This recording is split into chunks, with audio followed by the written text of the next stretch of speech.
Are PSA controlling the Pokemon TCG market right now? Let's get into it. My name is Lloyd. I own Nerd Cave, the online Pokemon store. We also sell other TCGs as well. A little plug I like to start the video off with, but yeah, let's get into the video. Right, so are PSA controlling the market? This is such a tough one. I'm going to be honest, I don't know. It's tough to say controlling the whole market, but are they influencing the market massively? Yes, they have to be. If a card is £25 raw and then £300 in a 10, people are going to start grading it like there's no tomorrow. That's what people are doing. I send off a lot of cards to submit.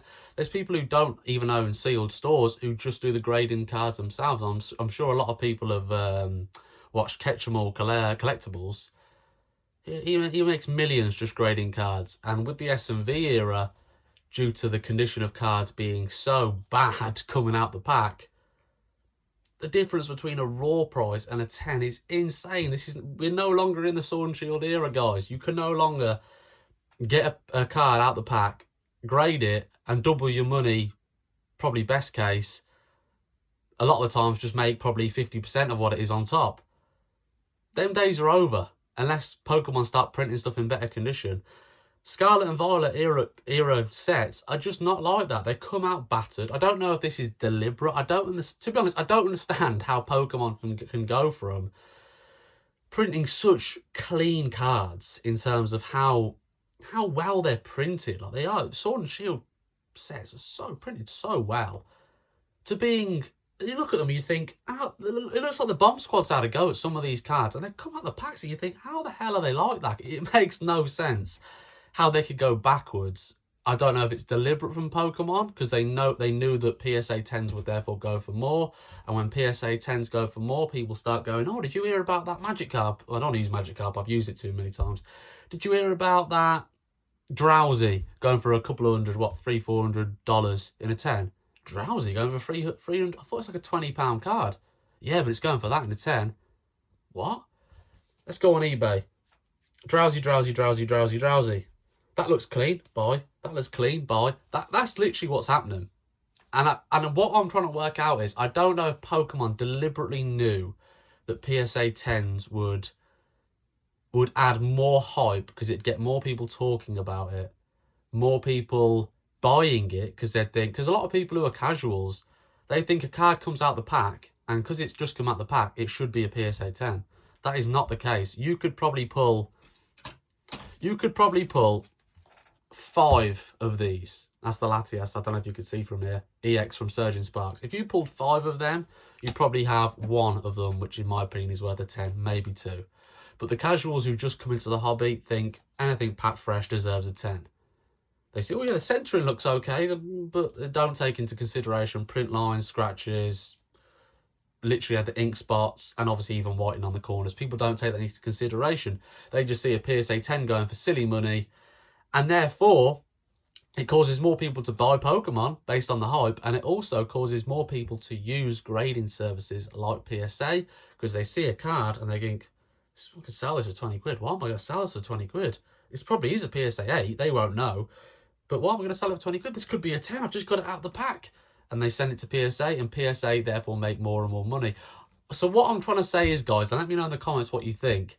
Do you think it's a deliberate sort of understanding between Pokemon and grading services? I've used PSA as an example as it's the biggest. But like it's kind of convenient, and what it's doing, as I've said, is it's literally causing now even the raw prices. People are looking at them thinking, well, that can't be £25 and then £300 in a 10. I want to buy all of them up. This person's going to buy all of them up and send loads off to PSA. And then what it does is it increases the raw price. And that £25 card is now £50. And it's been happening all over Pokemon with all the illustration rares, causing the illustration rares to rise. I talked about that in my last video, so I don't want to dive too much into that.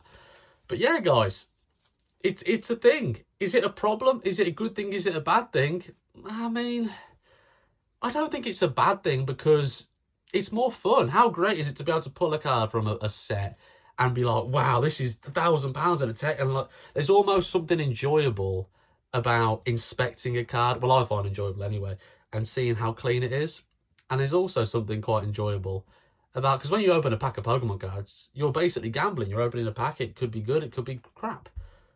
And then it's almost an additional gamble on top. Right, well, I've not only got the best card, but people are almost not happy with getting the best card now. They want the best card and they want it to be 10 worthy, because that's where the money seems to be. And it's almost, it's crazy how it's a whole other gambling factor to Pokemon. And is it a good thing? Is it a bad thing? Guys, let me know in the comments. I basically rambled on probably a bit too long about it now, guys, but it's always been something I find quite interesting. I'm quite passionate about it. I love sending cards off myself. There's nothing better, to be honest, than when you get a PSA grade return and you're going through there, seeing what the 10s and the 9s are. PSA have a mind of their own. Let's say how it is. You never know what you're going to get. You can be a good pre-grader, but it depends on the mood of the person. It depends on all sorts. You can never really tell. I've sent off cards before, and I thought this is a weak 10. It could 9, could 10, and it's 10. And I've sent off cards before, and I thought this is immaculate, and it's got an 8. Like, it does happen. It's so weird. But yeah, guys, I hope you enjoyed the video anyway. Smash a like if you did. Subscribe if you're new. Let me know in the comments what you think about the PSA thing. It's an interesting part to Pokemon. It's an interesting factor in the market. Do you think that's to blame? To blame, no. But is it an influence on the market and the hype? Of course it is, because it's, you know, even people who don't like Pokemon are seeing a Pokemon card come out last week for thousands of pounds. They think that's, what the hell, that's insane. I thought it had to be vintage to do that. Not anymore. But yeah, guys, and yeah, Nerd Cave, I'll leave the link in the description if you do want to check out my online store. We have sealed stuff, some slabs, but mostly sealed. We have all the newest sets and stuff like that. A lot of stock, to be fair, is sold out at the minute.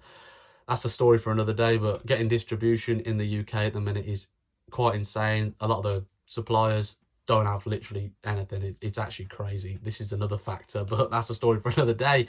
But yeah, guys, anyway, have a great one. See you in a bit.